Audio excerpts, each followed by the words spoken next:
Welcome back, everyone. Let's just get into it. Maggie and the group are ambushed by the Reapers. Ponytail guy, he dies. Father Gabriel gets stabbed in the leg. He gets a cut on the neck. This episode's filled with a lot of fluff. I'm not gonna lie. It just kind of felt like a filler episode. It had a couple of things that it addressed. But overall, I think there's a lot of this episode that just didn't need to be in there. And it didn't really add a whole lot. There's a lot more of that Gimple speak in this episode. Talks about hope and change and just stuff that people wouldn't really say in everyday circumstances. It's just not something that people would do, not this far in. There's a scene with all the kids from Alexandria. We got Judith, RJ, who says all of about 2 words this entire thing. I don't know why they chose this kid. He doesn't seem like he's really even wants to be there. He's doing it. I don't know. We see Aaron's daughter, Gracie, and Herschel. They're playing cards, you know, how 8-year-olds left to their own devices are wont to do. We have this whole exchange where Maggie gets followed by a Reaper, and they go back and forth, and, you know, he's hunting her, she's hunting him, and eventually she does get the better of him. I personally wasn't really blown away with any of the fighting that went on in this episode. I feel like the choreography's kind of taken a bad hit. I'm not sure why. We see Father Gabriel following a wounded Reaper, and when he catches up to him, the guy's begging for death, and he's almost happy that Father Gabriel is the one who's put him down. Seems like he was some kind of religious guy. I guess that they're going for some sort of yin-yang symbolism with Father Gabriel and this guy. He asked Father Gabriel to pray for him. He says, because I thought you were a man of God. And then Gabriel said, God isn't here anymore. What I would have liked to hear him say is, you're looking at your God now. You should be praying to me. Because otherwise, if he really does think that God's not here anymore, you should stop wearing that collar around. You're just kind of confusing people. There's this really dumb fight scene. We see some cool locations. This kind of abandoned mall or whatever. I'm guessing it's a mall because you see the dual escalators. It kind of reminds me when you go into like a Macy's or something like that. It's like you go down, here's women's clothes, you go up, it's perfume and all that stuff. But that's kind of a cool location, it's very dusty. But then randomly, she walks into this room that's lit completely differently than the one that she was just in. We're getting sunlight coming through, and there's all these mannequins and desks just kind of haphazardly thrown around. I understand having kind of a minimalist film setting. I do. But this looked really dumb. I'm just telling you. Like, you did a better job with Princess when she's decorating walkers like they're cops and stuff like that. That's just more visually interesting. This was really dumb. This looked like something out of an 80s slasher movie that took place in a mall. Didn't make any sense. I don't know if that's supposed to be like a nod to Dawn of the Dead, the original or the remake. I don't know, but it just felt weird. So Maggie fights a couple of Reapers, and Alden comes out and goes, Maggie. Alden. Right. Like really loud. Alden. Right. And then just gets tackled immediately from some guy who I swear when I watched it came from behind the exact same post that Alden was behind. Alden. Right. So are they doing some kind of like Looney Tunes thing where they're like both hiding behind a tree that's like pencil thin? Or like when Bugs Bunny would like pull a hammer out from behind his back that was bigger than him? Where's the logic in this scene? I don't get it. And then Negan's there. A big issue that I have is I don't know what's going on with the sound in this show. Walkers should at least make noise. They should at least be able to hear a walker's footsteps when it's right behind him. Or if Negan is sneaking up, we should hear feet. Kind of softly running up, or at least get a shot of some feet running up. So at least in that shot of the feet running, we hear something, because these people just coming from just off camera to fight each other, it doesn't make any sense. It's really lazy. The choreography is faster that way, but it's not right. And just because it's fast doesn't make it good. If I can spot that, someone else can. Maybe it's because I've really fought people before.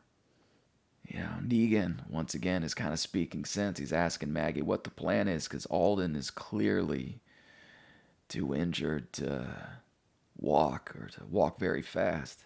They argue a little bit back and forth, but eventually Negan just caves and helps Alden up. There's a really, really dumb aspect to this episode. And you know what? I'm just going to get into it after I get done with the Maggie, Negan, Alden bit.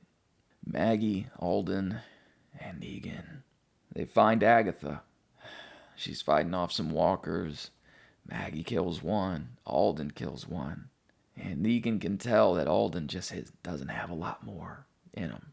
He's still got some fight in him, but his body's kind of giving out. And we see that another Walking Dead rando, that Duncan guy who barely talked, that he's dying. He's clearly gotten, I don't know, stabbed, shot. It's hard to say.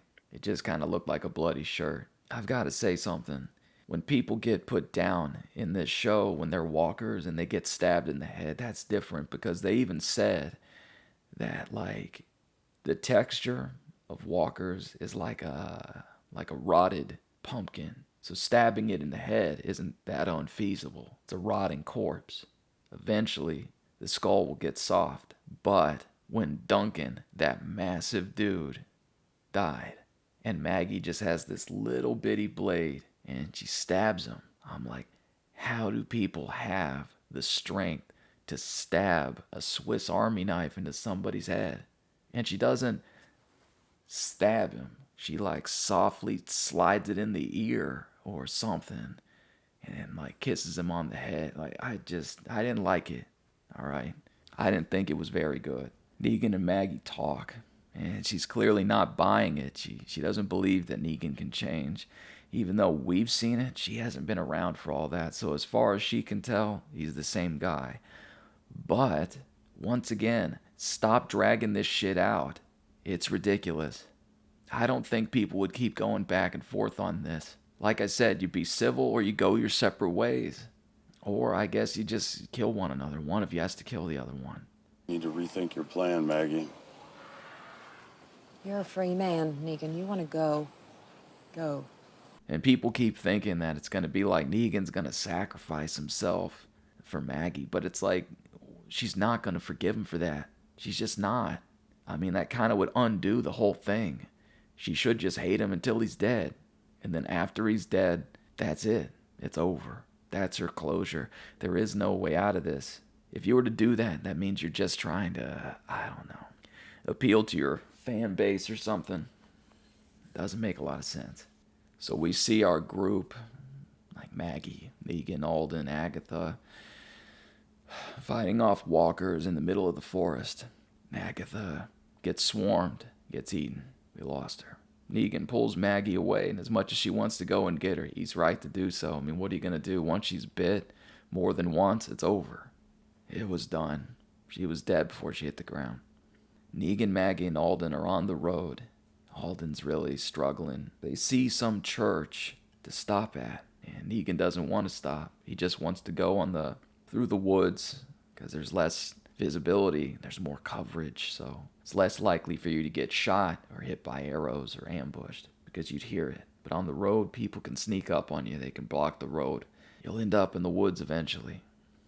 They go through this whole discussion where Maggie's clearly just yelling at Negan. She's upset. She doesn't want to listen to what he's saying, even though he's being reasonable. Alden has to be the one to tell Maggie and Negan to leave him behind, because he's just dead weight. He's slowing them down. And he's not just giving up. He's not just going to die. But he wants them to leave and go get supplies or go get a group or something, and then come back for him. Maggie blames Negan for everything. And to a certain extent, she's right. But these Reapers and stuff, I mean, unless if they're revealed later on to be some kind of ex-saviors or something like that, I don't see how you can blame Negan for this. He's been locked up and only recently got out so that he could pull his own weight, plant stuff, reassemble buildings. They needed people, and he could do it. You can't blame him for everything that goes forward. You just can't. It doesn't make any sense, and you know that. She just doesn't want to see it. She wants to blame him for everything. And she feels like if she gives up on her grudge, even though she has every right to not give up on it, if she admits that Negan is valuable, then it taints Glenn's memory. It taints all of this stuff that she's done. It makes her have to reevaluate everything that's happened ever since he swung that bat. I just don't think she's ready for it. Most people wouldn't be. Most people will go their whole life holding a grudge till the very end. And in this situation, I think that makes sense. We're going to get into the B story now. The really dumb, pointless part of this episode. And I'm going to call this group of ladies, Carol, Rosita, Kelly, and Magna. I'm going to call them the Girl Scouts because they're out there scouting for horses, scouting for food. Let's get into it. So they have a dumb scene where they're trying to wrangle these horses, and they kind of run off. And then when they come up to this one creek at one point, there's a bunch of dead horses that have been mutilated. They look like they've been eaten by walkers. Carol refuses to give up. She says that we need those horses probably, not just to ride, but at least something to eat. And that'll feed the whole town. Horse is a lot of meat. The Girl Scouts end up seeing 4 horses run by in this really stupid shot. These horses look really healthy. They don't look emaciated at all. Their coats look nice. I don't know what to tell you. It's just too convenient, all of it. All of it's too convenient. You know, do they have difficulty wrangling the horses? Yeah, maybe for an hour. And then all of a sudden, they see those horses. They're able to lead them to a place that just so happens to have this rodeo-style setup where you can block them in. And there's this dumb dialogue where, Kelly's like, put down the ropes and stuff. These horses aren't fighting. They're not running. I think they want to come home. Which, I'm sorry, why do they talk like children? That sounds like something a child would say. Mommy, I think this horse wants to come home. I mean, like it literally sounds like something an infant would say. These people have been hardened. And we already saw stuff like this. They even referenced it the last time we saw it. Aaron referenced Buttons, which was the horse that he and Daryl tried to wrangle the exact same way that ended up getting eaten. So it's like the show tried to acknowledge that they've already done this shit before and they're trying to sneak it in and do it again. It just seems super lazy and unnecessary. Just have them wrangle the horses and have them talk on the walk back home. God. So the Girl Scouts, they bring the horses back to Alexandria. And of course, there's 4 women and there's 4 horses because convenience is just the middle name of this show. I mean, come on. Seriously? That shit's lazy. Why not just have 2 horses? 3. Why does it have to be exactly 1 horse per person? Anyways, they bring it back. And just a quick side note, how does Magna still have eyeshadow in the apocalypse? She's still doing her makeup. I mean, there's nothing wrong with people looking good, but at least they're not trying to make Carol look hot.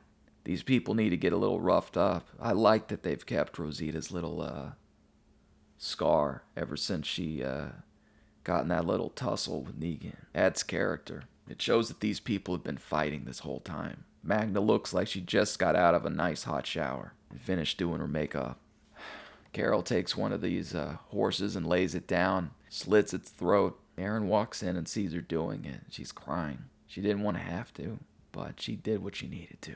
And then they all eat. Everybody in Alexandria gets some horse meat. Magna looks like she ate hers with a little bit of barbecue sauce. I'm not really sure how that's possible, but whatever.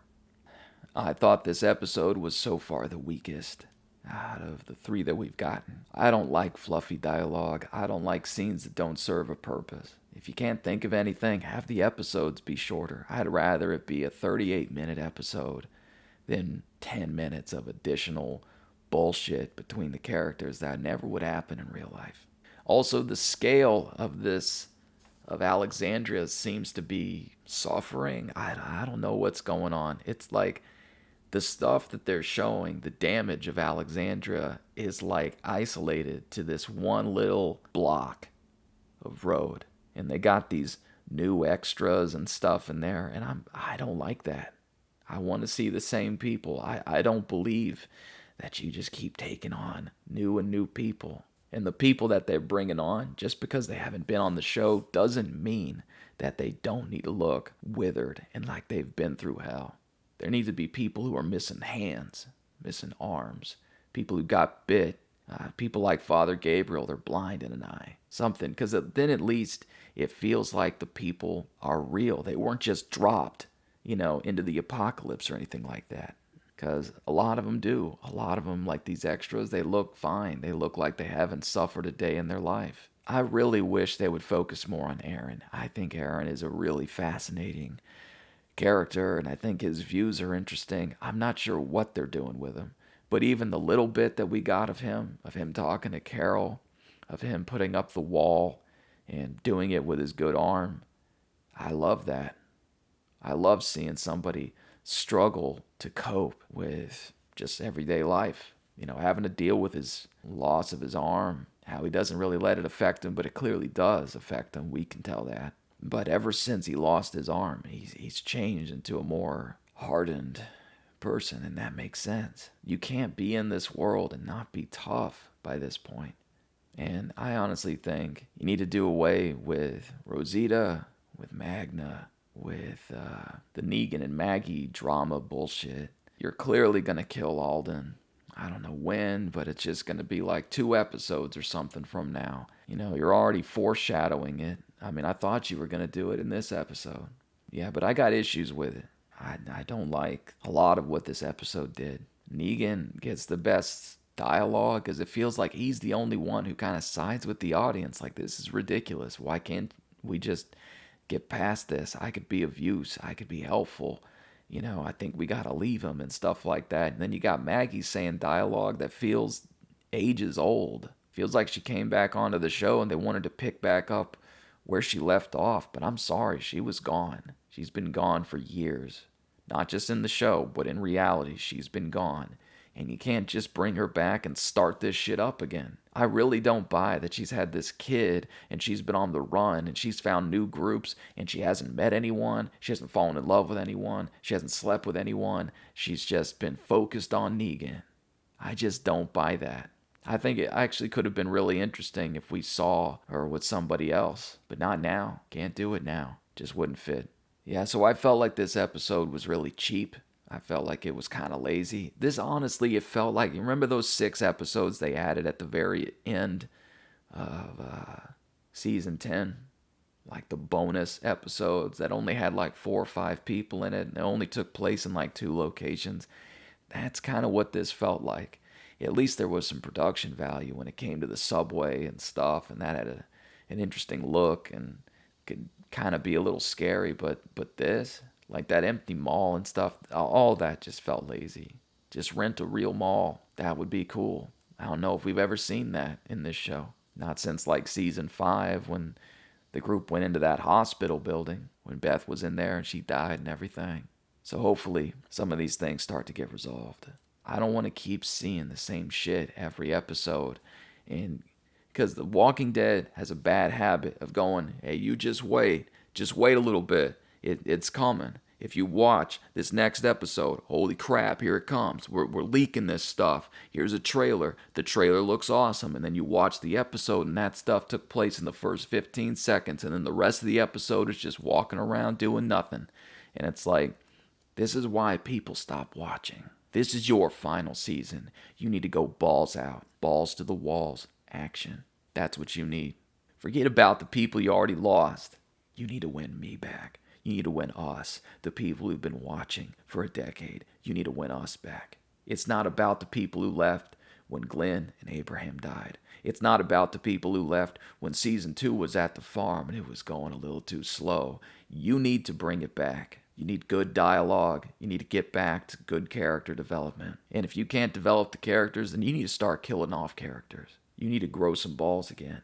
You lost it since season 7. You've gotten soft. I don't care if you kill walkers. They're already dead. We need to see people that are alive die. We need to see consequence.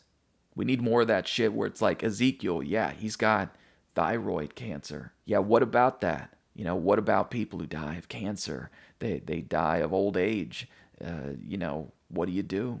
How are you raising the kids? Do the kids know how to fight? Can I see that? Can I see how their lives are different from our lives? I want to see something that's different. I don't want you to tell me. I want you to show me. Good storytelling is about showing and not telling. If you can show it, do. If you can't, then I guess you can talk about it, but keep it brief. Don't drag it out. Those kids are going to end up fighting at some point this season, but I want to know that they can fight before it happens. I would give this episode a D+. There's a couple of scenes that get up to maybe a C+, maybe a B-, but this was not The Walking Dead's A game. Far from it. I hope next episode will be better, and we'll find out. Until next time, I'm Rick Grimes, signing off.